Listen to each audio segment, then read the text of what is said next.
They're on the gate for race number 3. Here they come. They're off and pacing. Speed from the inside.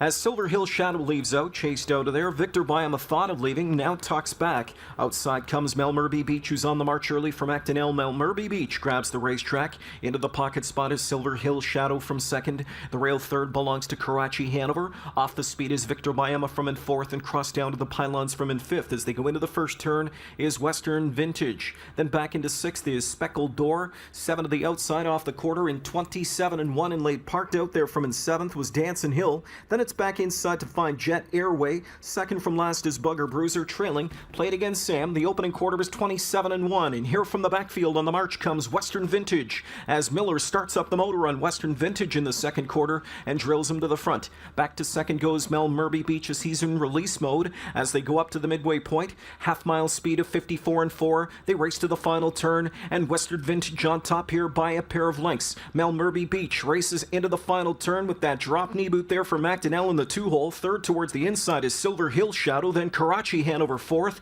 Advancing outside from in fifth now as they come up towards three quarters. Here on the march now from the backfield, Speckled Door. Coming up to three quarters now, and it's Western Vintage over Melmerby Beach by 2 lengths. Silver Hill Shadow outside third, but not advancing. Speckled Door is rolling up off cover to three quarters in 122 and 1, and they come into the stretch. And it's still Western Vintage on top here by a pair of lengths. Melmerby Beach is back in second as Actonel rouses him back to the outside, and he's got some late snap. Here comes Melmerby Beach up after Western Vintage. Western Vintage has to dig in. Melmerby Beach to his saddle pad, coming to his bridle. Melmerby Beach, Western Vintage. Melmerby Beach, a final stride score from Actonel over Western Vintage. Up for third was Dancin' Hill in 150.